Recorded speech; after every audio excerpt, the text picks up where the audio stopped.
রোহান দরিদ্র পরিবারের এক ছোট্ট ছেলে, কিন্তু তার মনের ভিতর ছিল পাহাড় সমান ইচ্ছে।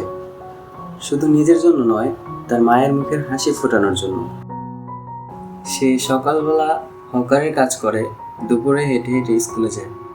স্কুল শেষে প্লেট ধোয়, ব্যাগ ধরে এবং যে কাজ পায় সে কাজ করে সে বাসায় ফিরে।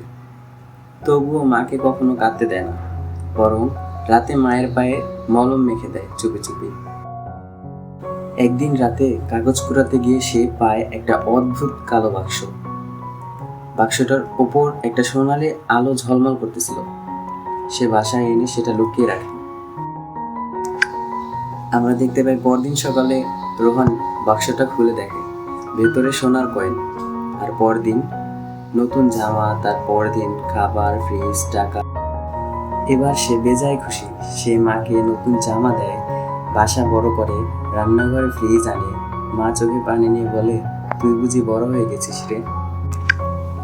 কিন্তু হঠাৎ একদিন বাক্স থেকে একটা চিরকুট বের হয়, যেখানে লেখা ছিল, তুমি যা নিচ্ছ তার অর্ধেক কাউকে না কাউকে হারাতে হচ্ছে। রোহানের চোখ বড় বড় হয়ে যায়। সে টিভিতে দেখে পাশের গ্রামের এক ছেলের সব কিছু হারিয়ে গেছে, মা, ছোট ভাই, টাকা পয়সা, ঘর বাড়ি। সেই রাতে রোহান বাক্সটা নিয়ে ফেরত যায় সেই ডাস্টবিনের কাছে যেখান থেকে সে এটা পেয়েছিল।